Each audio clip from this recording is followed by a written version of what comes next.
Kompas Petang didukung oleh Kopi luwak, kopi nikmat, nyaman diminum.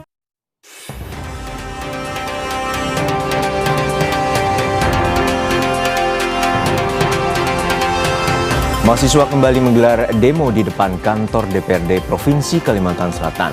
Dalam aksi ini, mahasiswa menuntut pemerintah melakukan perbaikan ekonomi.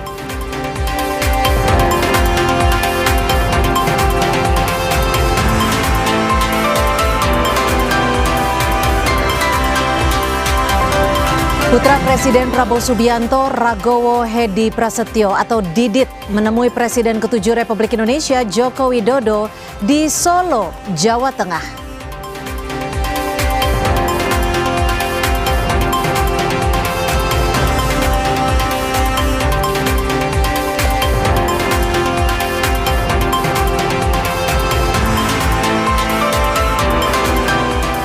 PKB meminta PDI Perjuangan mengambil sikap tegas terhadap posisi politiknya terhadap pemerintahan Presiden Prabowo Subianto.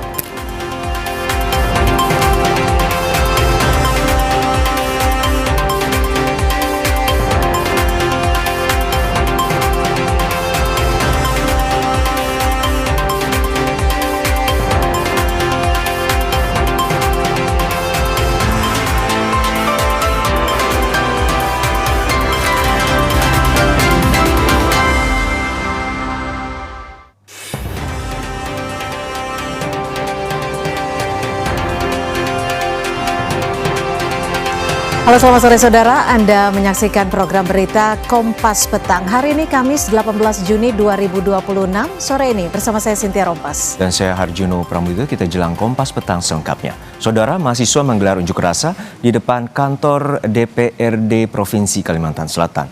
Dalam aksi ini, mahasiswa menuntut pemerintah melakukan perbaikan ekonomi.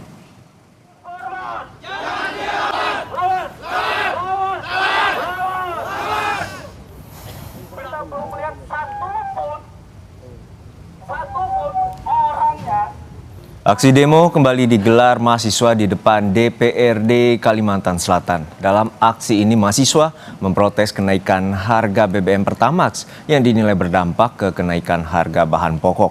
Mahasiswa juga menyoroti kinerja pemerintah dalam menstabilkan nilai tukar rupiah serta program MBG.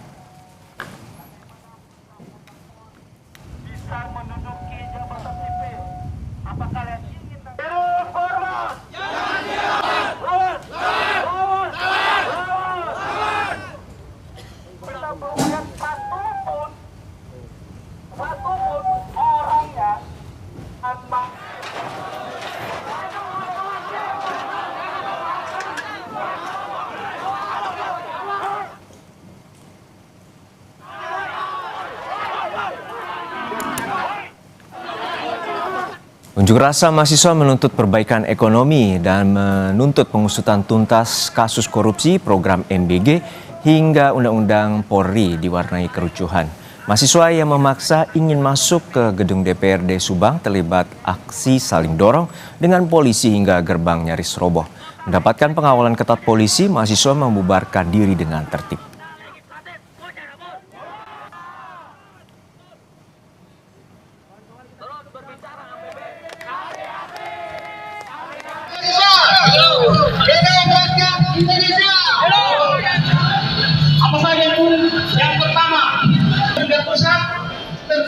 Aliansi mahasiswa sejumlah perguruan tinggi di Kota Batam menggelar aksi demonstrasi di depan kantor DPRD Kota Batam pada Kamis pagi.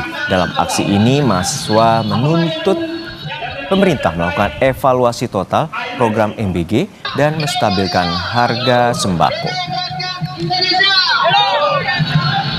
Apa saja pun yang pertama, operasi ini murni dan tidak ada kemudian ada isu-isu. Sementara di Sorong, Papua Barat Daya, massa mahasiswa menggelar aksi unjuk rasa dengan tema Suara Mahasiswa untuk Indonesia yang Berkeadilan. Dalam aksi ini, saudara, mahasiswa meminta pemerintah menghentikan pemborosan APBN serta mengevaluasi program MBG. Massa mahasiswa juga meminta pemerintah membuat kebijakan untuk menurunkan harga bahan pokok. Oke.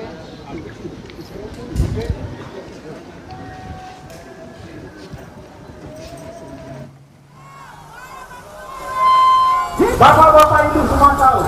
Dan parlemen di Kanada dalam Aksi damai dukung penuh program prioritas Presiden Prabowo makan bergizi gratis berlangsung di kawasan Patung Kuda Jakarta. Koordinator aksi Fahri Iqbar menyatakan kehadiran mereka merupakan bentuk solidaritas masyarakat, khususnya bagi anak-anak di daerah terpencil yang sangat membutuhkan asupan gizi. Terkait adanya sorotan mengenai kendala dalam pelaksanaan program MBG di lapangan, Fahri menegaskan hal tersebut bukan alasan untuk menghentikan program. dalam saya di sana punya tetangga di Lombok. Dia punya bergizi untuk anak-anak Indonesia. Apa salahnya? Betul tidak teman-teman? Jadi apa salahnya kita Presiden Prabowo itu memberikan makan untuk anak-anak Indonesia? Kalaupun ada yang salah, bukan salah programnya. Ya, kita sama-sama benahi, perbaiki sistemnya. Pak Prabowo tidak sendirian. Mahasiswa menjawab alasan penghentian diskusi dengan sejumlah pejabat pemerintah di kampus UGM pada Selasa malam. Mahasiswa menilai forum diskusi tidak menjawab substansi permasalahan.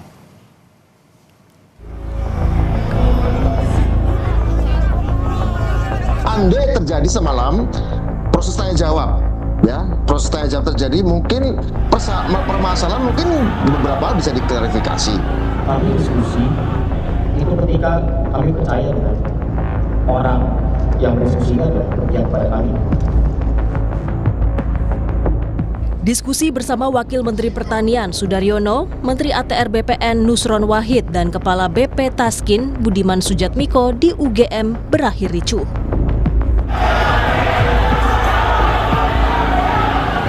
Mahasiswa menghentikan diskusi karena merasa tidak puas dengan kinerja pemerintah. Mahasiswa UGM memberikan penjelasan soal kericuhan yang terjadi. Mereka menyebut aksi penolakan itu bukan karena mahasiswa tak mau berdiskusi, namun karena forum diskusi tidak substantif dan pemerintah mempersempit ruang berdemokrasi. Kemarin itu bukanlah forum yang genuine, karena bisa dilihat dari representasi orang yang di dalamnya dan yang lain-lain, dan bagaimana pada akhirnya mereka membuka dialog setelah kebijakan itu ditetapkan, dan bagaimana pada akhirnya pun ruang diskusi itu tidak pernah substantif dengan acara dengan bentuk seperti seminar atau forum tanya jawab. Sementara kalau dibilang dari kami tidak bersedia berdiskusi, kami terangkan sekali lagi, kami tidak masuk, kami tidak pernah anti dialog, tidak pernah anti diskusi. Salah satu narasumber diskusi, yakni Kepala BP Taskin Budiman Sujatmiko, menyayangkan aksi mahasiswa yang menghentikan diskusi di UGM. Budiman menyebut jika diskusi berjalan baik, pemerintah bisa mendengar aspirasi mahasiswa. Andai terjadi semalam proses tanya jawab, ya proses tanya jawab terjadi, mungkin permasalahan mungkin beberapa hal bisa diklarifikasi.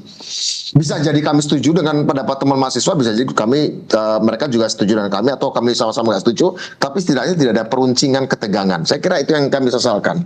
Tapi kalau Bang Budiman, Anda melihat ini sebagai letupan keresahan saja, spontan, atau ini adalah bentuk frustasi juga dari mahasiswa? Itu letupan yang wajar saja. Tetapi sayang kalau itu tidak dilakukan saat Q&A atau tanya jawab. Bagus sekali itu sangat tanya jawab. Diskusi pemerintah dengan mahasiswa di UGM berlangsung di tengah gelombang aksi tuntutan perbaikan ekonomi di sejumlah daerah. Tim Liputan, Kompas TV. Saudara Polda Yogyakarta mengonfirmasi seorang pria diamankan mahasiswa usai unjuk rasa yang digelar Universitas Muhammadiyah Yogyakarta Rabu sore, merupakan anggota Intel kepolisian.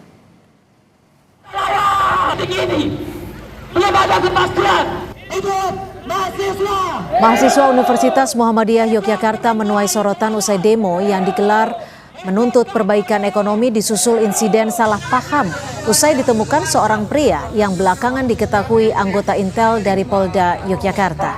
Anggota Intel itu bahkan sempat tertahan di dalam kampus selama beberapa jam sebelum akhirnya dibawa kepada pihak rektorat dan selanjutnya diserahkan kepada Propam Polda DIY. Polda DIY juga telah mengonfirmasi identitas anggotanya yang ditugaskan mengawal aksi demo. Sementara pihak rektorat menyampaikan mahasiswa mengamankan anggota polisi dari amuk massa.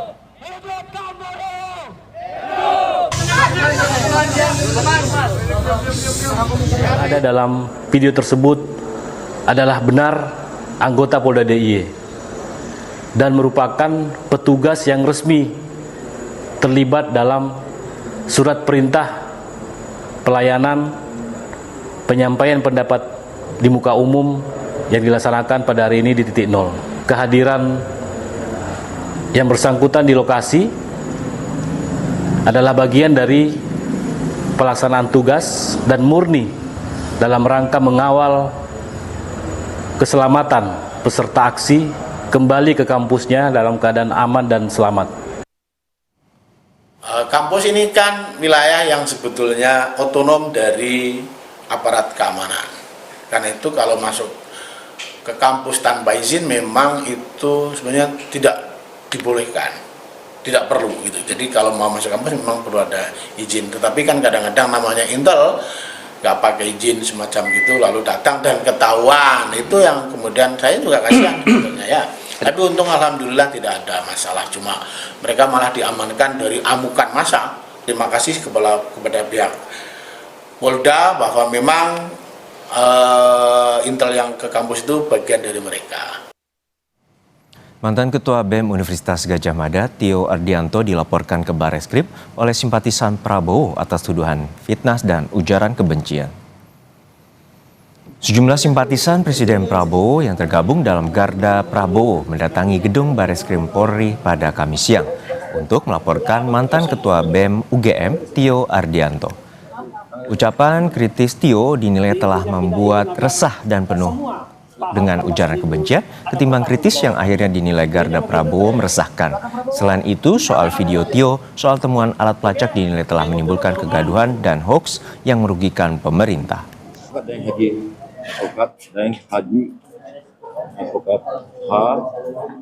Menegaskan bahwa Garda Prabowo menghormati kebebasan berpendapat dan kritik dalam negara demokrasi di mana kritik terhadap kebijakan pemerintah merupakan hak konstitusional warga negara. Namun penghinaan perendahan martabat dan serangan personal terhadap presiden tidak dapat dibenarkan. Ini kaitannya dengan dumas kami tadi. Dumas kami terkait dengan si saudara Tio Ardiantono, ex ketua BEM UGM, yang menghina presiden dengan sebutan kata-kata kurang tidak. Saya pikir teman-teman tahu semua. Lebih lengkap soal laporan yang diajukan Garda Prabowo ke Bareskrim Polri terhadap mantan Ketua BEM UGM, Tio Ardianto, kita telah terhubung dengan jurnalis Kompas TV Renata Panggalo dan juru kamera Bondan Wicaksono di Bareskrim Polri. Renata, untuk saat ini pelaporan telah dilayangkan, lalu seperti apa poin spesifik terkait dengan pelaporan terhadap polisi atas tindak lanjut pelaporan itu terhadap mantan Ketua BEM UGM, Tio Ardianto?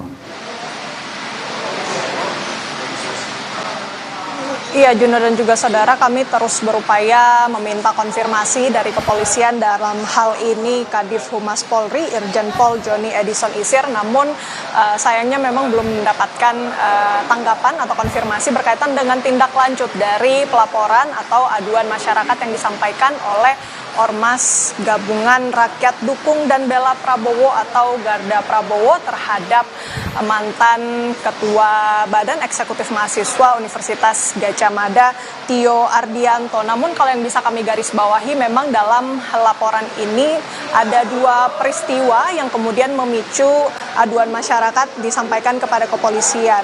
Yang pertama ini berkaitan dengan ucapan Tio berkaitan dengan Presiden Prabowo Subianto yang dinilai tidak pantas atau tidak layak untuk disebutkan, dan yang kedua berkaitan dengan dugaan penyebaran berita bohong ataupun hoax terkait dengan penemuan alat pelacak atau PBX Finder di mobil yang dipakai oleh Tio. Dan dengan demikian dari dua peristiwa tersebut aduan masyarakat disampaikan kepada kepolisian dan memuat ada setidaknya dua pasal yang disampaikan oleh pihak Garda Prabowo. Yang pertama ini adalah pasal penghinaan terhadap presiden, yang kedua adalah pasal penyebaran berita bohong ataupun hoax. Dan kalau yang kita lihat sebenarnya pernyataan dari Garda Prabowo sendiri ini menggarisbawahi bahwa mereka tidak melarang ataupun mendukung begitu ya penyampaian kritik atau pendapat kepada pemerintah. Namun yang menjadi catatan bagaimana kemudian penyampaian ini bisa disampaikan dengan cara yang lebih baik dan juga benar. Dan dari Garda Prabowo ini menghormati kebebasan berpendapat dari Tio. Dan sampai dengan saat ini juga kalau yang kita lihat memang sudah ada laporan ke Polres Tangsel berkaitan dengan Tio juga, sehingga kalau yang kita lihat sampai dengan saat ini sudah ada 2 laporan yang dilayangkan kepada kepolisian. Yang menjadi pertanyaan bagaimana tindak lanjutnya, ini yang kita akan cermati bersama-sama. Juno. Terima kasih atas laporan lengkap Anda, jurnalis Kompas TV Renata Panggalo dan juga juru kamera Bondan Wicaksono dari Bareskrim Polri. Saudara putra Presiden Prabowo Subianto, Ragowo Hedi Prasetyo atau Didit menemui Presiden ke-7 Republik Indonesia Joko Widodo di kediamannya di Solo, Jawa Tengah.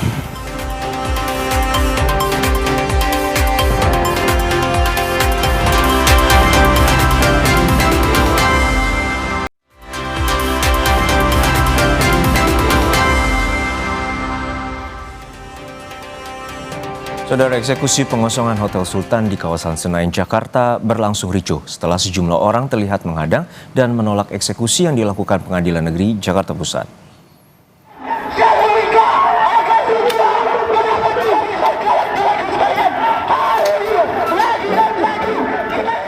Eksekusi pengosongan Hotel Sultan yang berada di kawasan Gelora Bung Karno, Senayan, Jakarta diwarnai bentrokan antara polisi dengan kelompok orang yang menolak proses eksekusi.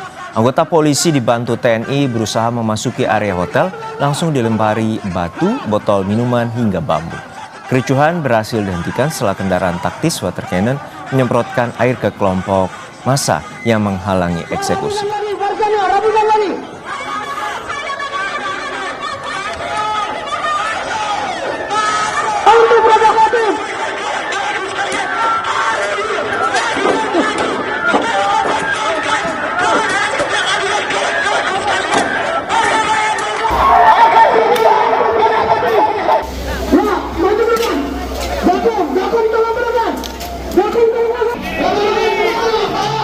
Sejumlah orang ditangkap saat eksekusi area Hotel Sultan di kawasan Senayan, Jakarta berlangsung pada Kamis pagi. Penangkapan dilakukan usai kericuhan tidak terelakkan saat kelompok massa menolak eksekusi lahan Hotel Sultan.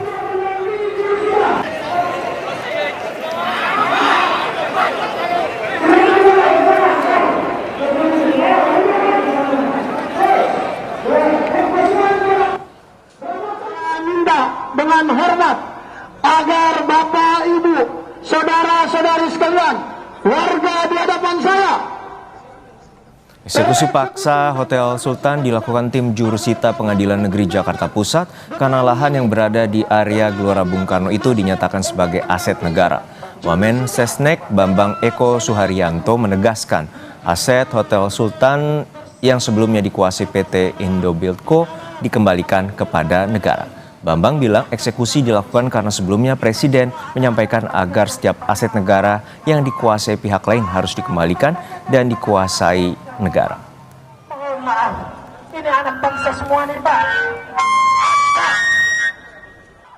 Polda Metro Jaya dan Kodam Jaya Sultan ini merupakan aset negara yang dibebaskan oleh pemerintah sekitar tahun 1959. Dalam rangka Asian Games keempat waktu itu. Kemudian dalam beberapa kesempatan Presiden Prabowo menyampaikan bahwa kita harus menarik aset-aset pemerintah, aset-aset negara yang selama ini dikuasai oleh pihak lain. Kemudian kita harus mengembalikan bahwa semua aset itu harus di bawah kontrol kita sendiri, pemerintah dan negara. Sorotan lain, Saudara, putra Presiden Prabowo Subianto, Ragowo Hedi Prasetyo atau Didit, menemui Presiden ke-7 Republik Indonesia Joko Widodo di Solo, Jawa Tengah, Kamis siang. Setibanya di kediaman Jokowi, putra Prabowo, Didit Hedi Prasetyo langsung masuk tanpa menjelaskan tujuannya bertemu Jokowi. Pertemuan Didit dan Jokowi berlangsung tertutup selama kurang lebih 40 menit. Jokowi sempat mengantar Didit keluar namun tidak menjelaskan isi pertemuan dirinya dengan putra Prabowo.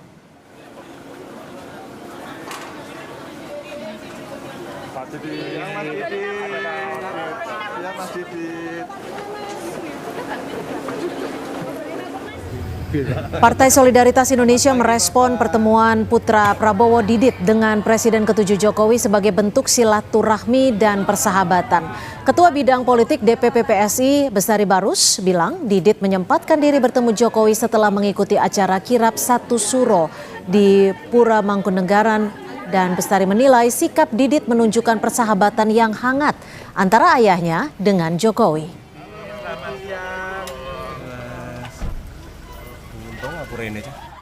Rangka kegiatan Muharaman ada di keraton, salah satu keraton gitu ya, atau bahkan mungkin dua, dan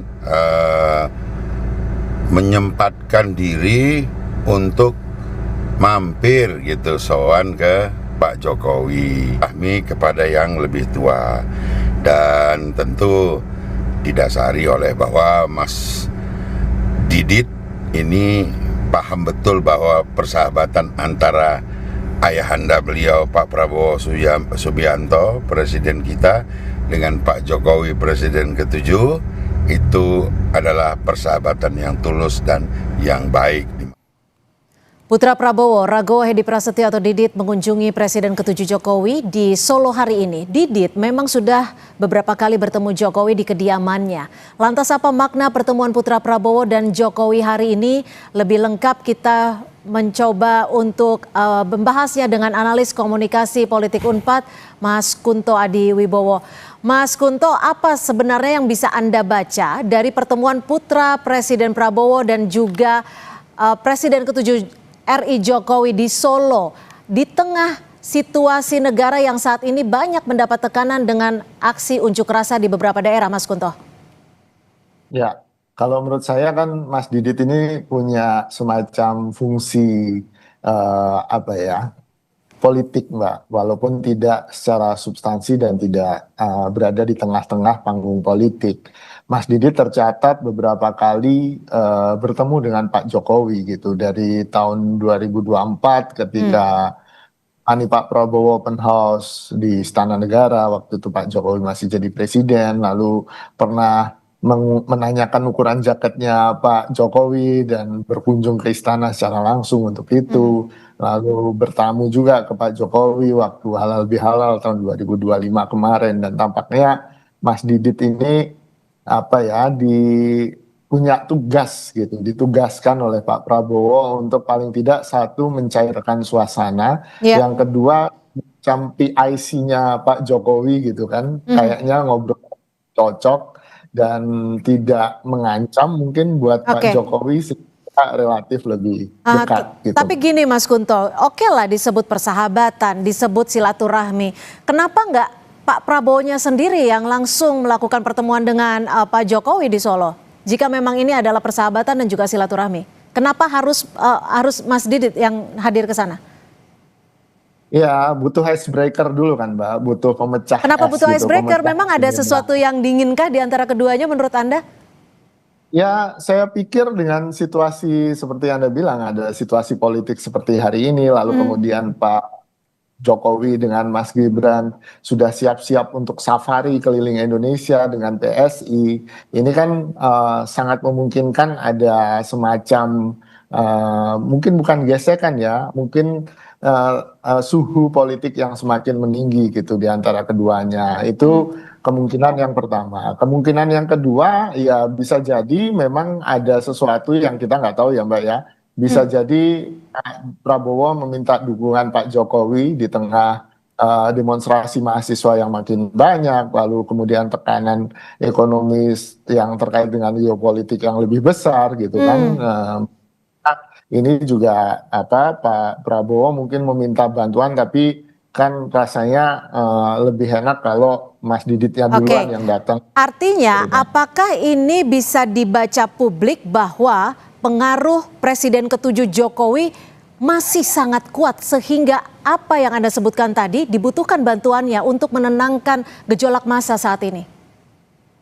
Saya pikir tidak hanya soal kuat atau tidak ya Mbak ya, tapi kan Pak Jokowi sendiri punya dukungan basis massa yang kuat, itu yang pertama. Lalu kedua, Pak Jokowi juga ada di balik PSI, salah satu partai politik yang mungkin sekarang belum punya kursi di DPR, tapi kedepannya bisa jadi salah satu kekuatan politik yang besar. Tapi kita tunggu saja apakah Mas Didit juga akan berkunjung ke Bu Mega atau Pak SBY, kita tunggu saja Mbak, karena bisa jadi ini juga sejak Pak Prabowo menjabat kan Mas Didit ini seringkali menjadi jembatan untuk memperbaiki relasi baik dengan Bu Mega, Pak SBY, Didit jadi semacam utusan untuk icebreaker tadi gitu.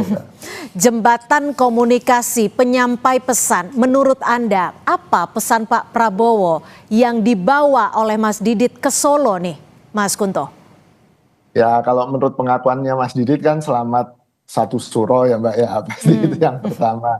Selamat tahun baru Islam. Lalu yang kedua ya, saya pikir ada semacam pesan yang ya saya terus terang tidak tahu ini, yang sehingga perlu pertemuannya tertutup kan gitu. Ini kan pertemuannya tertutup selama 30 menit ya. Saya tidak akan menduga-duga apapun, tapi kalau pertemuan tertutup kan pasti ada agenda yang penting yang tidak harus diketahui oleh publik. Gitu, agenda rahasia gitu ya. Oke, baik. Baik. Terima kasih atas analisa Anda, analis komunikasi politik Unpad, Mas Kunto Adi Wibowo, sudah berbagi perspektif di Kompas Petang. Selamat petang, Mas Kunto. Selamat petang, terima kasih. Usai jeda saudara, Partai Kebangkitan Bangsa meminta PDI Perjuangan mengambil sikap tegas terhadap posisi politiknya terhadap pemerintahan Presiden Prabowo.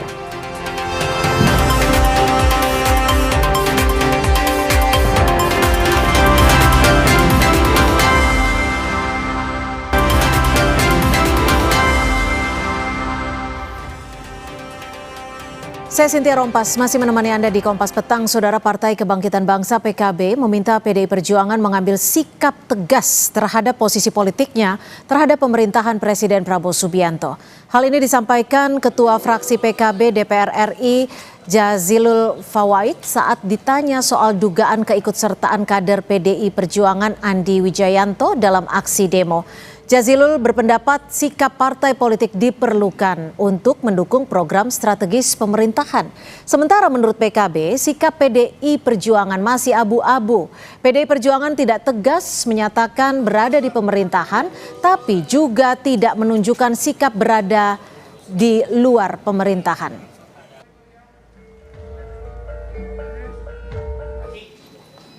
Ngambil sikap yang tegas saja. Kalau di oposisi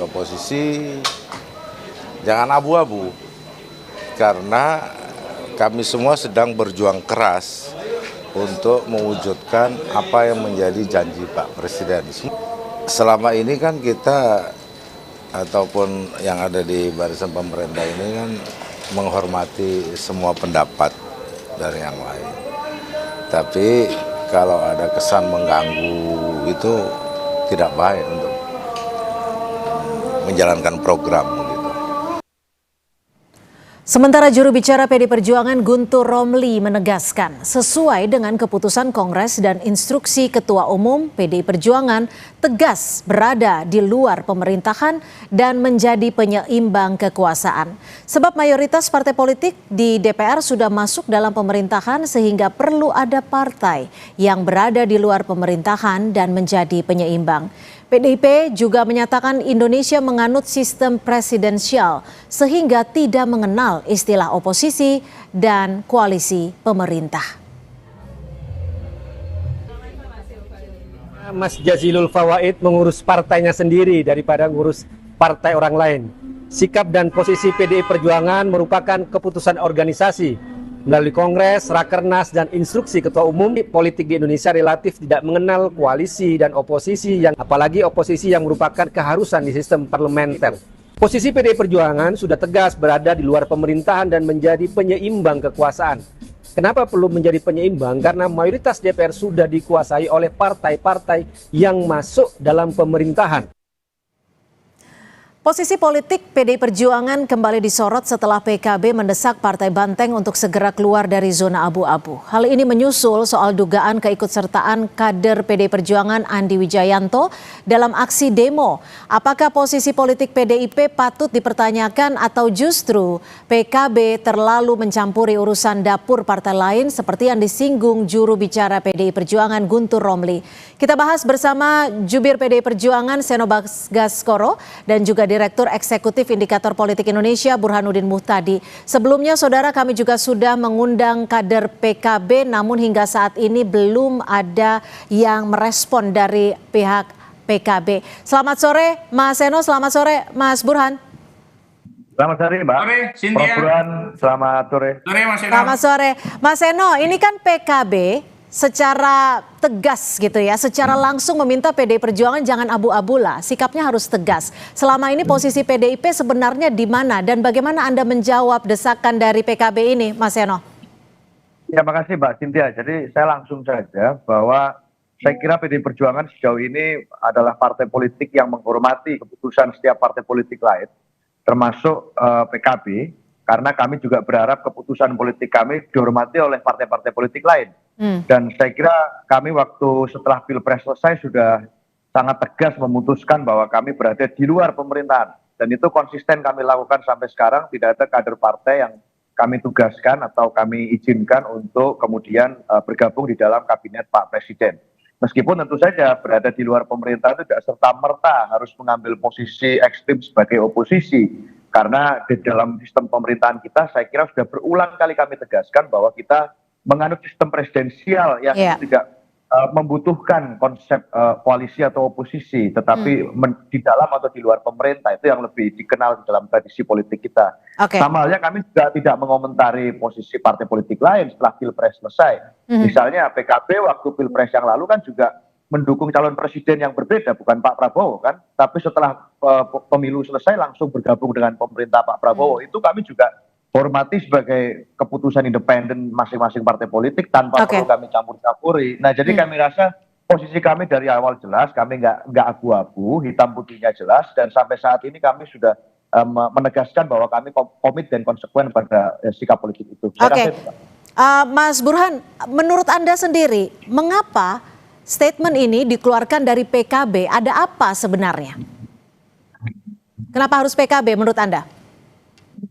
Ya, menurut saya begini ya, PKB mengeluarkan pernyataan tersebut tidak unik berasal dari PKB sendiri, tetapi mungkin ada semacam perasaan kolektif di antara sebagian koalisi pendukung pemerintah yang merasa bahwa PDI Perjuangan di satu sisi masih menampakkan sikap mendua, sesuatu yang mungkin buat PKB atau partai-partai koalisi pemerintah itu menyulitkan buat mereka untuk melakukan mitigasi secara politik. Tapi buat saya apa yang dilakukan oleh PDI Perjuangan menurut saya sudah sesuai dengan porsinya sebagai partai penyeimbang yang berada di luar pemerintah. Kalaupun toh betul statement yang dikatakan oleh PKB bahwa Mas Andi Wijayanto dianggap ikut serta dalam aksi, ya memang fungsi PDI Perjuangan sebagai partai di luar pemerintahan ya harus seperti itu. Jadi menyuarakan aspirasi yang dianggap tidak terwakili oleh pengambilan keputusan di level eksekutif, ya.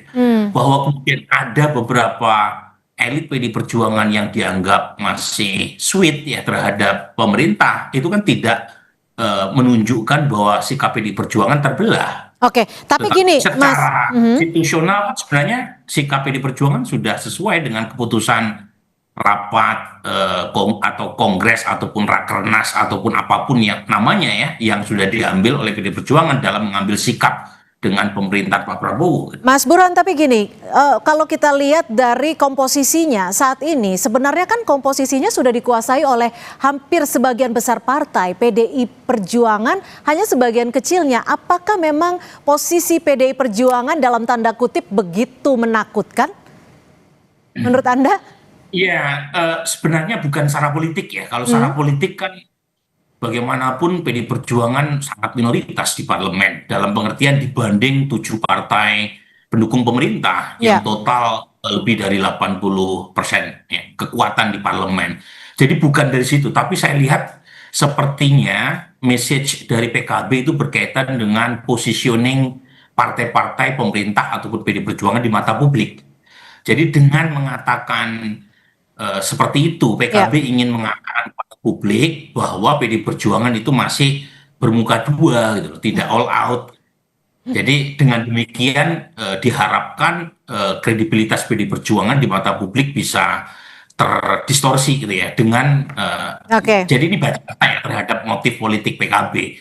Karena kalau misalnya cuma satu partai yaitu PD Perjuangan yang paling konsisten berada di luar, kemudian situasi seperti sekarang itu kan secara elektoral mereka yang tidak terwakili aspirasinya oleh pengambilan keputusan di level eksekutif kan akan memberikan limpahan dukungannya kepada PD Perjuangan saja. Nah itu yang ditakutkan oleh PKB gitu. Bagaimana Mas Seno jika memang ada dugaan bisa saja kenapa saat ini PD Perjuangan seakan sikapnya masih mendua, dan apa yang disampaikan oleh PKB sendiri, PD Perjuangan merasa terganggu tidak dengan desakan ini? Ya terganggu sih enggak ya, cuma heran aja gitu. Kenapa kok kemudian harus menyampaikan itu di saat ini gitu kan? Karena saya kira kan posisi PD Perjuangan itu enggak berubah-ubah. Dari awal kita bilang di luar pemerintahan, di luar, tetapi bahwa kita akan mengambil posisi sebagai partai penyeimbang sudah sangat clear. Alasannya juga jelas, konkret. Yaitu bahwa di Senayan itu mayoritas partai politik hari ini semuanya sudah ke pemerintah. Maka perlu ada yang menjaga mekanisme check and balance. Dan mekanisme koreksi itu kan butuh orang untuk berada di luar yang dikoreksi. Kalau semuanya di dalam dan memberikan yang baik-baik saja, lalu apa arti dan substansinya menjadi partai penyeimbang? Justru itu kami hari ini menjadi penyeimbang itu memberikan kami kesempatan dan porsi untuk menilai secara objektif. Kalau ada yang perlu diingatkan ya kita ingatkan, kalau ada yang perlu kita dukung dan support ya kita support. Semudah itu logika berpikir dan positioning PDI Perjuangan. Dan di tengah situasi hari ini tentu kritik dan masukan kepada pemerintah itu menjadi penting untuk disuarakan oleh partai politik termasuk PDI Perjuangan. Sebenarnya kalau bicara lebih dalam harusnya PKB juga dan semua partai politik lain yang di parlemen menjalankan fungsi legislatifnya dong. Tapi gini Mas Seno, kalau ini kan sebenarnya ada urutannya gitu ya. Sebelum disampaikan oleh Pak Jazilul dari PKB, kita juga tahu bahwa ramai diperbincangkan ada tudingan PD Perjuangan di balik aksi-aksi demo dan juga desakan, termasuk di balik Tio gitu. Bagaimana Anda menjawab ini? Karena dituding sebagai di balik kritikan-kritikan yang ada. Ya itu tudingan yang agak salah sasaran dan asal mengkambing hitamkan ya. Mencari sasaran paling enak itu kan mengkaitkan satu peristiwa dengan kelompok yang lain yang untuk jadi kambing hitam. Nah kami tuh bingung gitu loh Mbak. Itu kan seperti mengecilkan gerakan civil society yang hari ini itu semua informasi sudah sangat mudah diterima siapapun tanpa perlu dimobilisasi atau dikompor-kompori oleh kekuatan manapun. Anak-anak muda itu kan hari ini habitatnya ada di media sosial, di media massa, mereka punya informasi soal tata kelola negara dan lain sebagainya. Kalau mereka melakukan konsolidasi, mereka memberikan kritik dan lain sebagainya, nggak selalu dong itu harus dikaitkan dengan misalnya positioning politik partai-partai tertentu termasuk PDI Perjuangan. Kami bingung juga kalau selalu dituduh menjadi aktor intelektual itu dibalik semua gerakan civil society. Wah ini ya satu hal itu kami bingung, hal yang lain kami juga merasa terhormat juga, wah sebesar itu ternyata ya pengaruh PDI Perjuangan. Kami selama ini memberikan kritik secara proporsional, kok kami juga enggak ini, tapi selalu dituduh ya silakan saja, tapi Mas Burhan, kami itu terlalu sudah. Mas Burhan membacanya bagaimana? Apakah ada benang merah dari coincidence atau dari cerita yang saat ini dari PKB dan juga sebelumnya tudingan bahwa PDI Perjuangan ada di balik kritikan masyarakat termasuk Tio? Begini ya, menurut saya terlalu menyederhanakan cara kita membaca realitas politik dengan mengaitkan intervensi elit ya. Seolah-olah masyarakat yang melakukan protes, mahasiswa yang melakukan demonstrasi itu menjadi seperti pion yang mudah digerakkan oleh elit politik. Menurut saya itu to some extent agak menghina ya kecerdasan masyarakat ya dalam menyampaikan aspirasinya. Bahwa kemungkinan ada koinsidensi kepentingan mungkin saja, tetapi bukan berarti koinsidensi kepentingan atau afinitas isu itu kemudian diartikan sebagai sebentuk subordinasi elit kepada masyarakat. Itu terlalu jauh. Tetapi poin saya kan begini, cara kita melihatnya. Jadi ada sebagian elit internal koalisi pemerintah yang melihat posisi PDI Perjuangan itu dianggap abu-abu. Dalam pengertian, ini bacaan saya terhadap statement Pak Jazilul, ada kubu PDI Perjuangan yang ada di DPR yang dianggap lebih tanda kutip sweet gitu. Ya, orang menyebut dengan istilah faksi Mbak Puan gitu, itu istilah-istilah yang muncul di kalangan elit ya, yang dianggap lebih tidak berjarak dengan pemerintah, dengan faksi di luar parlemen, di mana PDI Perjuangan menurut saya ya mengacu pada keputusan Kongres atau Rapimnas atau keputusan yang sudah disampaikan secara formal oleh Ibu Mega sebagai Ketua Umum. Nah, acuannya kan ya yang disampaikan oleh Ibu Mega dong, bahwa kemudian elit PDI Perjuangan, mohon maaf ya, misalnya seperti Kang Said di DPR lebih bersikap manis terhadap pemerintah, ya mungkin karena PDI Perjuangan di DPR relasinya dengan eksekutif lebih dekat dibanding misalnya faksi PDI Perjuangan yang ada di DPP misalnya. Karena tiap hari kan DPR berhubungan dengan pemerintah. Nah, pada titik itu bisa saja ini semacam strategi politik dari PDI Perjuangan untuk menampilkan dua sisi yang sekilas tampak berbeda, tetapi di mata sebagian elit internal, di elit koalisi pendukung pemerintah, itu dianggap mendua gitu. Jadi padahal itu ya sesuatu yang bisa saja wajar-wajar saja, karena DPR sering berhubungan dengan pemerintah, maka perlu menjaga hubungan baik dengan pemerintah, sementara elit PDI Perjuangan di DPP mungkin relatif lebih independen untuk menyuarakan aspirasinya sesuai dengan kepentingan dan keputusan yang diambil oleh ketua umumnya.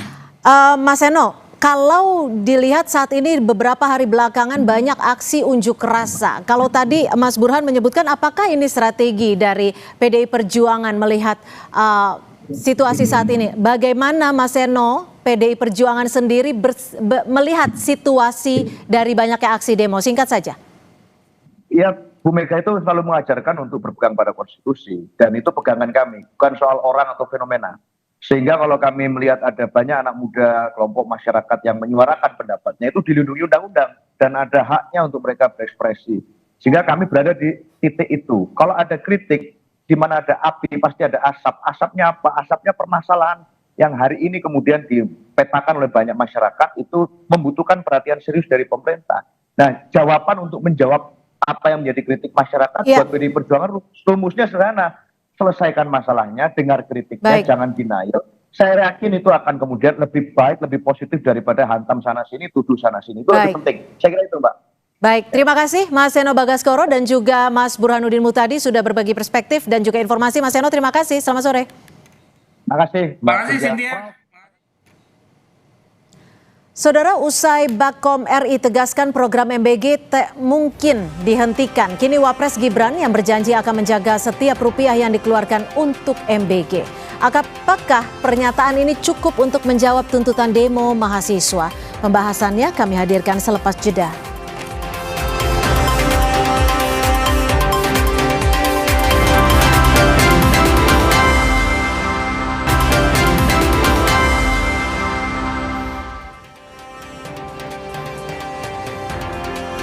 Di tengah tuntutan evaluasi pelaksanaan MBG dan Rabu kemarin Ketua DPRD Kota Malang, Amitia Ratnanggani Sipraduhita menyetujui tuntutan mahasiswa soal evaluasi program MBG. Hari ini akan menjadi sejarah bagi Kota Malang. Walaupun kita kena panas. Ketua DPRD Kota Malang meminta maaf atas keresahan yang dirasakan masyarakat. Hal ini disampaikan Amitia saat menemui mahasiswa yang berunjuk rasa di depan gedung Balai Kota Malang. BEM Malang Raya berunjuk rasa menyoroti isu program makan bergizi gratis serta koperasi desa. Salah satu selaku pimpinan dari DPRD Kota Malang menyampaikan mohon maaf sebesar-besarnya atas keresahan yang harus teman-teman alami selama beberapa waktu terakhir ini dengan adanya kebijakan-kebijakan yang tidak sempurna dan juga yang sudah mencederai kepercayaan teman-teman sekalian kepada pemerintah negara Republik Indonesia. Kami sepakat untuk memberhentikan MBG.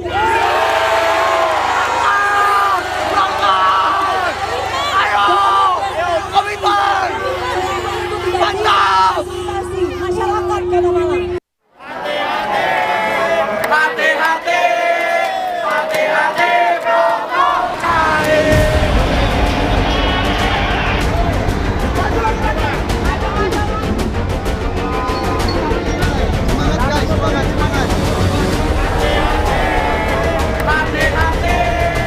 Demo mahasiswa dan warga yang mendesak pemerintah menghentikan program MBG terus bergulir di sejumlah daerah. Desakan itu disebabkan situasi ekonomi yang sulit sehingga pemerintah perlu menghemat penggunaan anggaran negara.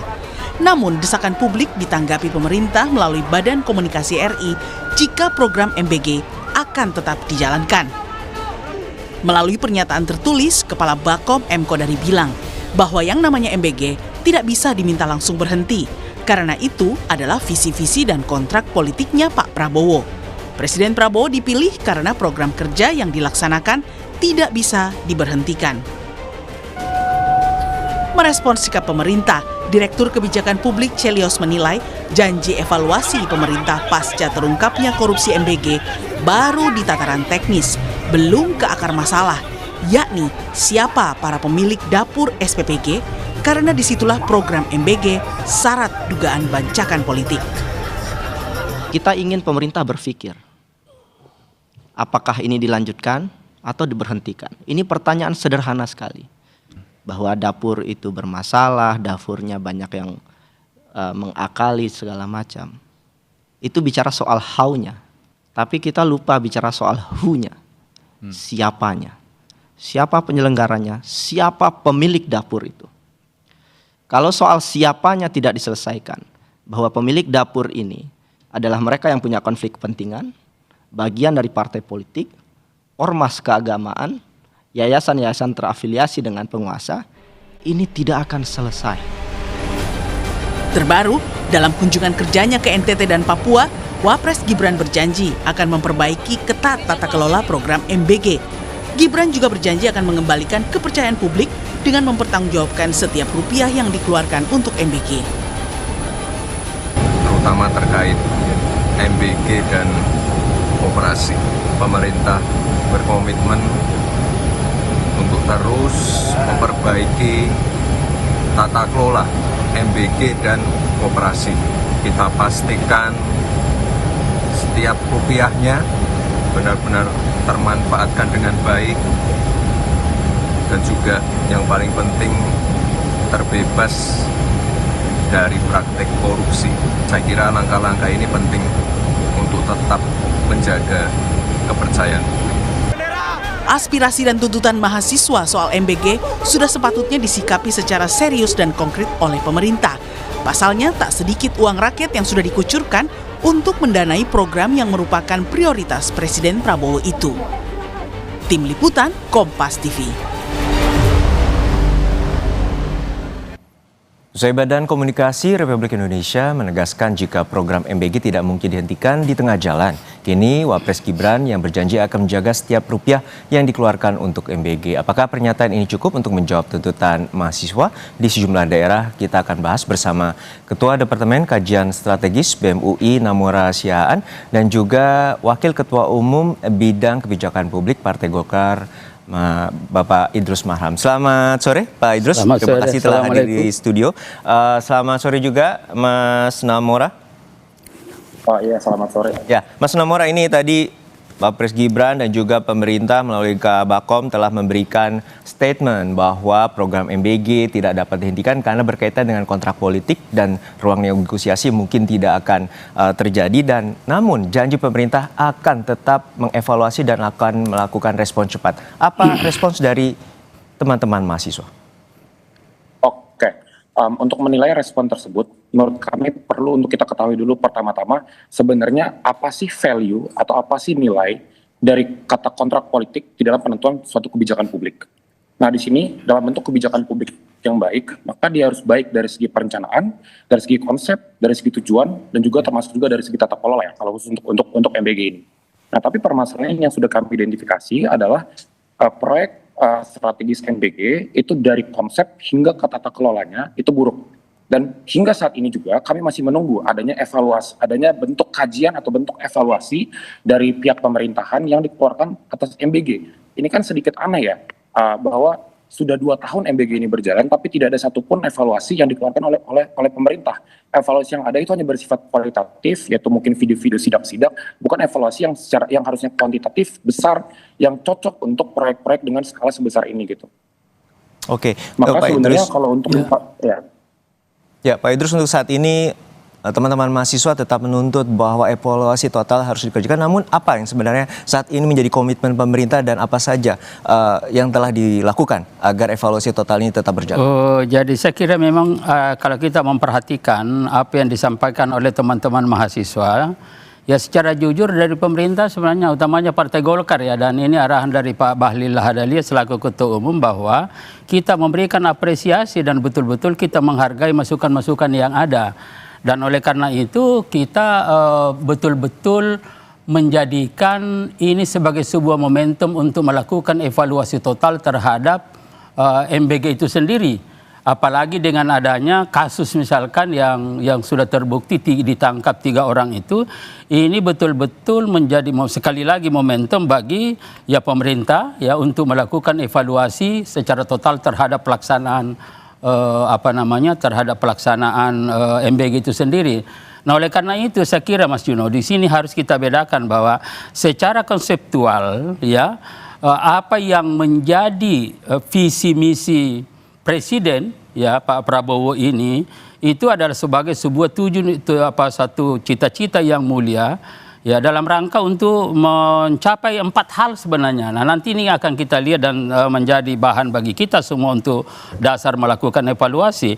Yang pertama adalah bagaimana sumber daya manusia kita tingkatkan, dan juga di dalamnya di situ ada stunting, dan yang paling pokok lagi adalah bagaimana mendorong pertumbuhan ekonomi lokal ya, dan yang terakhir saya kira ini adalah bagaimana membangkitkan semangat kewirausahaan, entrepreneurship di masyarakat itu. Nah oleh karena itu kalau 4 sasaran ini kita jadikan sebagai dasar untuk mendesain dalam rangka untuk menata kembali bagaimana tata kelola pengelolaan ini saya kira ini akan bagus. Nah ini nanti akan kita lihat, dan pemerintah berkomitmen untuk melakukan ini ya, untuk melakukan ini. Dan karena itu saya ingin mengatakan bahwa secara konseptual ya tadi ini Mas Namora, kita tidak berpikir lagi bahwa ini adalah kontrak politik, ini adalah apa, tetapi secara konseptual ini sasarannya luar biasa memang. Tapi temuan dari beberapa elemen masyarakat dan juga koalisi masyarakat sipil dan juga mahasiswa bahwa adanya afiliasi dan kemudian modus seperti korupsi, afiliasi yayasan dan juga adanya pemborosan yang terutama diungkap oleh pemerintah ini terjadi sekian lama. Mengapa baru sekarang dan kemudian evaluasinya baru direspon karena sekarang? Itu kan begini ya Mas Juno ya. Jadi pertama kan sebenarnya kan ada 2 hal kan kalau kita melihat ya. Pertama, respon pemerintah bagaimana proses hukum itu tetap jalan. Dan karena itu tidak hanya berhenti ya Pak Saudara Namora, tidak hanya berhenti pada 3-5 orang itu. Ini mestinya kita dorong betul-betul ini diungkap sedemikian rupa siapapun dan apapun tanpa pandang bulu. Dan sekaligus ini menjadi momentum. Nah kenapa baru misalkan sekali lagi itu pemerintah selalu menantang, bukan saya ingin Mas Namora bukan menantang dalam arti kita ini tidak, tapi menantang mari kita berikan data dan fakta kalau ada penyelewengan-penyelewengan sehingga teman-teman mahasiswa kita hargai semua. Datanya apa, faktanya apa, tunjukkan kepada pemerintah, dan itu menjadi dasar untuk melakukan langkah-langkah lebih lanjut utamanya masalah hukum. Ini satu. Mas Namora, untuk saat ini apa saja temuan dari teman-teman mahasiswa dan juga apa saja yang ditangkap keresahan masyarakat dari teman-teman mahasiswa? Oke, sebelum itu saya ingin merespon beberapa hal. Pertama, terkait dengan dasar dari pemertahanan program MBG. Kedua, terkait dengan evaluasi-evaluasi yang mereka lakukan. Pertama, coba mungkin saya tambahkan sedikit dari kata Pak Idrus tadi. Sebenarnya tujuan dari MBG yang ditetapkan oleh Bappenas itu ada 4, ya kan? Tujuannya itu terkait dengan penuntasan program tentang penuntasan stunting. Kedua, itu untuk memperkuat pelaku UMKM. Kemudian ketiga itu untuk ekonomi kecil dan lain sebagainya. Tapi di sini yang perlu di-highlight adalah pertama, tidak ada satupun kajian dari pemerintah yang menggunakan konsep theory of change atau menggambarkan setidaknya apa input dari program MBG, apa outcome-nya, apa output-nya, dan apa tujuan akhirnya. Bagaimana bisa mungkin tujuan mulia dari Bapak Presiden Prabowo ini bisa terjadi kalau misalnya tidak ada grand design atau ada rencana besar mengenai apa yang seharusnya diubah oleh program MBG. Kedua, terkait dengan perubahan-perubahan yang menjadi tujuan dari program MBG tersebut. Di sini saya sedikit janggal ketika melihat bahwa tujuan utamanya kan untuk menuntaskan program stunting dan memberikan bantuan kepada anak-anak sekolah gitu. Permasalahannya adalah ini tuh sudah dilaksanakan oleh Kementerian Kesehatan selama ini. Ada program-program seperti PMT yang diberikan kepada ibu hamil. Ada program-program seperti tabel tambah darah yang diberikan kepada ibu hamil. Itu program-program yang emang terukur, segmented, dan juga targeted. Dan itu secara langsung itu akan membantu menuntaskan atau membantu mengurangi problematika stunting yang diidentifikasi. Jadi di sini terlihat bahwa ada mismatch nih antara identifikasi pemerintah, antara ketika pemerintah mengidentifikasi masalah dan solusi yang ditawarkan oleh pemerintah. Anda mau bilang bahwa salah identifikasi dari program pemerintah? Begini Mas Juno, saya kira Mas Namora jadi gini. Kita kasih kesempatan dulu sebentar. Ya, Oke. Itu pertama. Iya, kedua Pak, terkait dengan kerangka tujuan mulia. Berarti tadi sudah bergeser ya Pak. Tadi awalnya kan kontrak politik. Tapi tidak jadi kontrak politik, sekarang jadinya tujuan mulia berarti Pak ya. Nah, permasalahannya begini Pak, emangnya ini pertanyaan simpel, mungkin masyarakat awam pasti juga akan mempertanyakan ini. Memangnya salah satunya program yang memiliki tujuan mulia yang ada di Indonesia ini hanya MBG? Tentu tidak, Bapak. Semua program yang ditentukan oleh pemerintah itu harusnya memang tujuannya itu mulia, makanya itu ada prosedur untuk menetapkan bagaimana program itu dilakukan, bagaimana program itu bentuk. Karena harus ada tujuan mulia yang disebut konstitusi dan hal lainnya. Problematikanya adalah begini, MBG itu kan dilaksanakan di bawah BPN. Nah, dan anggaran MBG itu menarik anggaran dari 3 sektor paling fundamental dari kehidupan masyarakat, anggaran kesehatan, anggaran pendidikan, dan juga ekonomi. Nah, tarikan anggaran ini seharusnya itu punya semacam opportunity cost gitu, dan opportunity cost ini tidak dipenuhi oleh MBG gitu. Oke, tanggapan Anda Pak Idrus. Jadi Mas Namora, jadi saya sekali lagi pemerintah fokus pada 2 hal ya. Jadi kalau kita ingin menggaris besarnya, yang pertama hukum ini sudah jelas.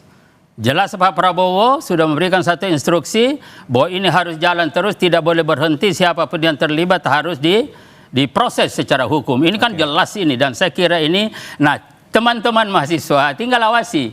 Kalau memang ada fakta di daerah-daerah yang nyata-nyata itu penyelewengan dan ada bukti, saya kira Mas Namora tidak usah segan-segan sampaikan ya kepada teman-teman, dan insya Allah akan ditindaklanjuti ya, seperti itu ya.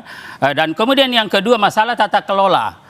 Jadi ini bagaimana tata kelola ini tentang evaluasi total, kemudian kita melakukan perbaikan. Dan kalau kita bicara tentang tata kelola, berarti kita bicara tentang sistem, kita bicara tentang proses, kita bicara tentang struktur yang menangani itu. Nah, pemerintah pertama sekali yang dilakukan adalah melakukan audit.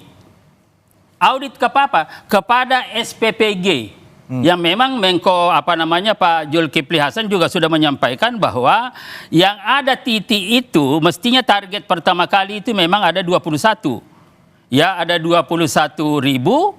Ya, itu kemudian ternyata kan yang sudah kelewat juga, masa ini juga harus diakui ada 27.877. Sehingga dengan demikian dari hasil ini sudah ada pemetaan dari pemerintah bahwa yang baru ini adalah itu dihentikan dulu, tidak dilanjutin. Kemudian yang ada sudah berjalan ini diaudit, nanti ada kualifikasi A, B, ada C, ada dan lain-lain dengan kriteria-kriteria yang ada. tentu SPPG yang tidak memenuhi kriteria Mas Juno, itu nanti akan dihentikan, pasti akan di situ. Dan ini semua nanti, nah di sini lagi-lagi teman-teman mahasiswa, apa yang dilakukan oleh pemerintah untuk melakukan ID terhadap katakanlah 21.000 titik itu nanti, itu mana yang klasifikasi A, klasifikasi B, C, dan mana yang tidak bisa dilanjutin. Nah itu satu poin. Kemudian yang kedua adalah tentang masalah jangkauan. Jadi ini kita memang kan mulai fokus bahwa yang ini kita fokuskan ini nanti adalah masyarakat yang memang perlu peningkatan kesejahteraan, perlu peningkatan itu, dan termasuk daerah-daerah yang jauh gitulah. Namun dalam proses yang tengah ditangkap oleh teman-teman mahasiswa bahwa anggaran saat ini tengah terbatas dan kemudian fokus terhadap pendidikannya menjadi terlupakan. Jadi gini Mas Juno, jadi memang kan ini dari APBN kan kemarin sudah berkurang kan, jadi dari 335 triliun itu sudah menjadi 268. Nah kemudian juga sudah dari hasil sementara, karena memang itu setiap titik itu kan setiap hari kan 6 juta Mas. Nah ini nanti akan ditentukan jumlah insentif bukan 6 juta tapi disesuaikan berapa size yang dikelola oleh setiap SPPG itu. Jadi ini betul-betul harus ditata sedemikian rupa dan ini harus diawasi. Karena SPPG itu kan ada paling banyak mungkin nanti 3.000, ada 1.000, ada 2.000 dan lain-lain. Nah kalau dirata-ratakan memang ini tidak benar. Apalagi juga memang yang kritikan dari teman-teman ada penjualan titik itu berapa titik Mas Nauro, itu kita juga tidak setuju, itu tidak betul. Nah kalau ada misalkan data-data seperti itu udah silakan masukkan, silakan sampaikan. Saya punya keyakinan ini akan ditindaklanjuti dan lain-lain, dan ini sebagai respon. Sekali lagi, respon dari pemerintah terhadap pikiran-pikiran, terhadap aspirasi yang disampaikan oleh teman-teman mahasiswa, lagi-lagi dengan fakta-fakta yang ada, pasti akan ditindaklanjuti. Tentu untuk kasus korupsi, kita sama-sama sepakat bahwa kita harus memberantas terutama dalam program MBG. Untuk Mas Namora bahwa pada saat ini ada proses hukum tengah berjalan dan kemudian juga ada moratorium dan juga ada proses di mana pemerintah mengakui adanya pemborosan 1 triliun per bulan. Itu informasi dari Menko Pangan Pak Zulhas. Untuk saat ini seperti apa tuntutan dari mahasiswa? Apakah tetap akan menerima atau merespon positif dan juga akan atau tetap melanjutkan demonstrasi? Tuntutan kami masih sama. Sebelum itu saya merasa perlu nge-point out kepada rakyat juga bahwa sepertinya ada salah atau miskonsepsi dari pemerintah. Miskonsepsi bahwa suatu masalah itu harus timbul terlebih dahulu baru dia menjadi suatu masalah. Bahwa suatu masalah itu harus viral terlebih dahulu baru dia harus ditangani oleh pemerintah. Nah, di sini begini Pak dan Mas. Di sini yang tuntutan kami itu berdasarkan pada identifikasi kami mengenai akar masalah dari permasalahan krisis ekonomi yang kita alami sekarang. Gitu. Kita merasa bahwa akar masalahnya itu ada di pemborosan. Kita merasa bahwa pemborosan terbesar itu ada pada 2 program strategis terbesar pemerintahan Presiden Prabowo, yaitu MBG dan juga Koperasi Desa Merah Putih. Nah di sini kita memutuskan bahwa rasa-rasanya kita tidak lagi mempercayai metode penindakan setelah pelanggaran. Kita merasa bahwa ini pelajaran ketika saya belajar di hukum administrasi negara, bahwa selain dari itu ada juga metode-metode pencegahan yang harus dilakukan. Artinya apa? Kita harus mencari akar dari masalahnya, kita harus memotong masalahnya. Maka dari itu tuntutan kami sama. Sedikit lagi mengenai komentar-komentar mengenai ketentuan pidana, ketegasan yang dilakukan oleh kejaksaan dan lain-lainnya. Kami merasa bahwa itu good karena itu kasus korupsi dan kasus korupsi yang besar. Tapi sekarang pertanyaan adalah dari awal pihak-pihak CSO, pihak-pihak akademisi dan juga pihak-pihak mahasiswa itu sudah merekomendasikan bahwa seharusnya materi muatan mengenai MBG ini tidak diletakkan pada peraturan pemerintah. Seharusnya itu diletakkan pada undang-undang karena materi muatan sangat besar dan sewenang. Singkatnya tuntutan mahasiswa untuk saat ini seperti apa? Nah, problemnya gini, sedikit. Problemnya adalah ketika ditetapkan dalam bentuk PP, Perpres atau peraturan-peraturan turunan lainnya, ketentuan pidananya itu nggak bisa ada. Jadi dia itu jadi ini kan kasusnya spesial banget kan karena dia lintas kewenangan dan koreksi dan lain-lain. Nah harusnya ada ketentuan spesifik yang diatur di dalam undang-undang dan itu juga tidak dilaksanakan. Jadi tuntutan kami tetap sama karena sudah berkali-kali dari awal janji MBG ini dilantunkan dalam Pilpres, kami sudah bilang harusnya begini tidak dilaksanakan. Ketika ada masalah baru akhirnya pemerintah mencoba mengevaluasi. Iya, mungkin statement dari Pak Idrus terakhir terkait dengan statement mahasiswa. Jadi pertama begini, saya kira begini ya, kita setuju semua. Ya, masalah penegakan hukum lagi-lagi kuncinya Mas Namora itu adalah fakta data. Karena kita tidak ingin juga memproses seorang tanpa data fakta. Ini kan penting. Jadi tidak bisa juga bahwa setiap ada ini kalau ada data faktanya bahwa memang ada penyelewengan dan data dan fakta itulah yang menentukan proses hukum. Nah, ini saya kira yang harus ada komitmen kita karena banyak juga kasus-kasus misalkan ya itu data faktanya, tetapi kalau bisa saja berbeda menzolimi dan menghukum, mengadili. Nah, kita ingin ini dorong bagaimana mengungkap penyelewengan hukum yang ada di dalam pengelolaan MBG ini betul-betul kita dorong berdasarkan pada fakta siapapun. Nah, ini satu. Nah, kemudian yang kedua tentang tata kelola tadi, ini tadi sudah langkah-langkah yang diambil oleh pemerintah saya kira, mulai daripada adanya audit terhadap SPPG, kemudian ada moratorium yang sekian ribu itu tidak boleh jalan. Termasuk sasaran 3T? Ya. Sasaran 3T termasuk? Ya, pasti itu nanti sudah pasti kan saya sudah katakan itu, dan kemudian yang juga menyangkut masalah yang sudah jalan sekarang SPPG yang 21 itu diaudit A, B, C dan nanti tentu ada yang tidak memenuhi kriteria, tentu nanti itu akan dihentikan. Nah, yang terakhir saya kira Mas Mamora, ini teman-teman ini kan kita ini sudah pada senior nih. Ini teman-teman kayak Namora ini kan luar biasa aktivis dan kita juga pernah aktivis. Saya pernah Ketua Umum DPP KNPI dan Mas Namora kalau perlu diketahui debat kandidat presiden pertama di Republik ini itu dia lakukan pada zaman saya, Mas. Ya, Namora itu. Nah, saya ingin katakan bahwa akan lebih bagus kalau ada dialog. Oke, kita dari nantikan bagaimana mahasiswa, tetapi jangan kayak kemarin Mas Namora. Proses dialog akan dilakukan dan kemudian mendengarkan semua pihak dan kemudian evaluasi terkait dengan program strategis nasional termasuk MBG. Baik, terima kasih. Jangan kayak misalkan di UGM. Kebetulan saya S3-nya di UGM, juga nggak enak. Menteri sudah datang mau dialog malah ada tindakan-tindakan yang saya kira itu poin yang nanti kita akan bahas bersama kembali dan kemudian ini adalah kemudian mahasiswa juga tentu memiliki bagian dari gerakan moral terhadap masyarakat dan juga pemerintah juga akan mendengarkan dan proses ini akan terus berjalan. Jadi terima kasih sekali lagi Pak Idrus Marham, Wakil Ketua Bidang Kebijakan Publik Partai Golkar telah bergabung bersama kami di studio Kompas TV, dan juga Mas Namora, Ketua Departemen Kajian Strategis BEM UI telah berbagi informasi bersama kami di Kompas Petang. Sehat selalu. Usai jeda saudara, mahasiswa dari berbagai universitas dan organisasi berunjuk rasa di depan gedung DPRD Provinsi Jawa Barat. Salah satu tuntutan demo agar pemerintah segera melakukan perbaikan ekonomi.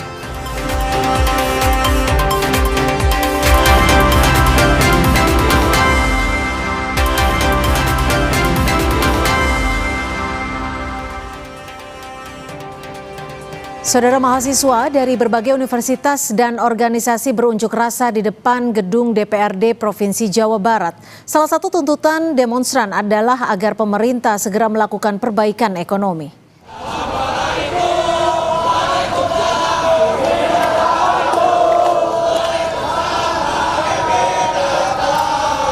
Mahasiswa melakukan aksi long march dari sejumlah titik kumpul menuju ke gedung DPRD Provinsi Jawa Barat.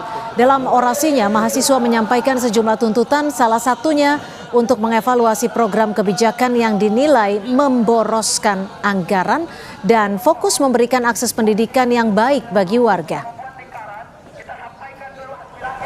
Dalam kinerja pemerintah ataupun eksekutif perlu dilakukan pengawasan oleh legislatif itu sendiri. Nah, harapannya adalah legislatif ataupun DPRD Jabar ini mampu ataupun dapat menyampaikan aspirasi kami untuk dikirimkan kepada DPR RI dan DPR RI melakukan evaluasi total terhadap pemerintahan yang sedang berjalan pada saat ini. Kita berharap adanya pemberhentian sementara untuk program-program yang menghambur-hamburkan anggaran seperti MBG dan juga Koperasi Desa Merah Putih. Yang kedua, jaminan untuk pendidikan. Karena kalau misalkan kita lihat per hari ini masih banyak masyarakat Indonesia itu yang secara akses pendidikannya itu masih belum dapat. Situasi terkini dari aksi unjuk rasa mahasiswa di depan gedung DPRD Jawa Barat, kita bergabung dengan jurnalis Kompas TV Vida Alatas dan juru kamera Reza Pratama. Vida, bagaimana jalannya aksi unjuk rasa sore ini di sana, Vida? Apa poin-poin utama yang menjadi tuntutan dari mahasiswa? Ya, Cynthia, kalau di gedung DPRD atau di depan gedung DPRD Provinsi Jawa Barat, aksi hari ini baru berlangsung pada sore hari tadi, tepatnya dimulai pada pukul 16.00, di mana tadi pada pukul 16.00 Aliansi Mahasiswa dari GMNI, begitu ya, dan juga Himpunan Mahasiswa Islam di Bandung Raya ini mulai datang ke depan gedung DPRD Provinsi Jawa Barat. Dan saat ini Cynthia dan juga saudara, aksi yang dilakukan ini masih berlangsung. Kami akan tayangkan kepada Anda situasi terkini di depan gedung DPRD Provinsi Jawa Barat, di mana aksi ini sudah berlangsung sekitar kurang lebih 1 jam begitu ya, Cynthia dan juga saudara. Dan tentunya ada sejumlah tuntutan yang dilayangkan oleh Aliansi Mahasiswa se-Bandung Raya yang hari ini melakukan aksi di depan gedung Dewan Perwakilan Rakyat Daerah Provinsi Jawa Barat. Di mana kalau dari GMNI tadi kami disampaikan begitu ya, paling tidak ada 6 tuntutan. Yang pertama ini terkait evaluasi dan juga penghentian program yang menghamburkan anggaran tetapi tidak berorientasi pada kepentingan publik. Mahasiswa menilai pemerintah ini harus melakukan evaluasi menyeluruh terhadap program-program yang berpotensi membebani keuangan negara tanpa memberikan manfaat sosial yang proporsional. Tentunya mahasiswa di sini menuntut pemerintah agar anggaran publik ini bisa diprioritaskan untuk sektor-sektor strategis seperti pendidikan, kesehatan, ketahanan pangan, dan juga perlindungan sosial serta penciptaan lapangan kerja. Dan juga di sini mahasiswa juga membawa tuntutan terkait tolak perluasan dui fungsi Polri dan juga TNI.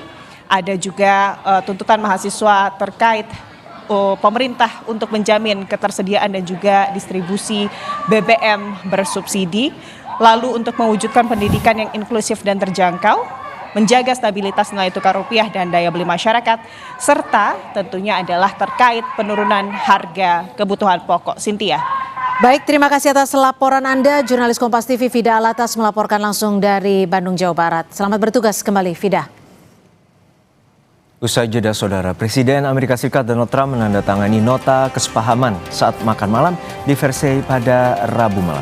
Ini dilakukan 2 hari sebelum penandatanganan resmi kesepakatan damai dengan Iran yang diagendakan di Swiss.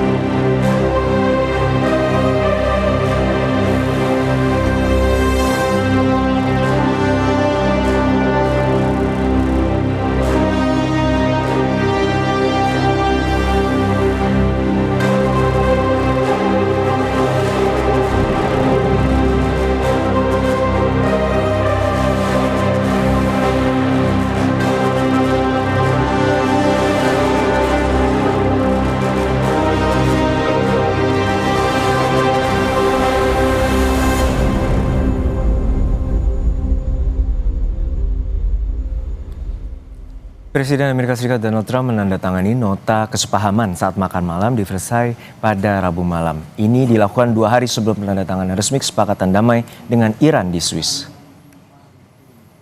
Kesepakatan damai disampaikan oleh pejabat Amerika Serikat sebelumnya. Kesepakatan dalam upaya mengakhiri semua pertempuran di kawasan Teluk Persia dan di Lebanon.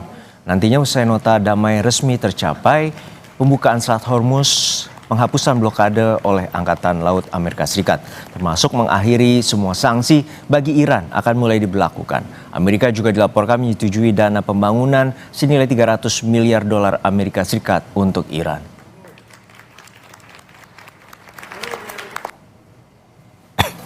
Televisi pemerintah Iran Kamis pagi menayangkan foto Presiden Iran Masoud Pezeshkian menandatangani kesepakatan awal untuk mengakhiri perang. Melalui dokumentasi ini, Pezeshkian terlihat memegang berkas perjanjian yang ditulis dalam bahasa Farsi. Bagian bawah lembaran itu memperlihatkan tanda tangan sang Presiden Iran yang bersanding dengan tanda tangan Trump.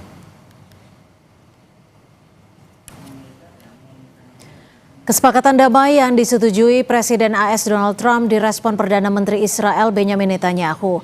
Netanyahu mengaku berteman dengan Trump kadang sepemahaman namun juga kerap bertentangan. Israel menjadi salah satu poin kesepakatan damai lantaran Iran meminta penghentian serangan di Lebanon.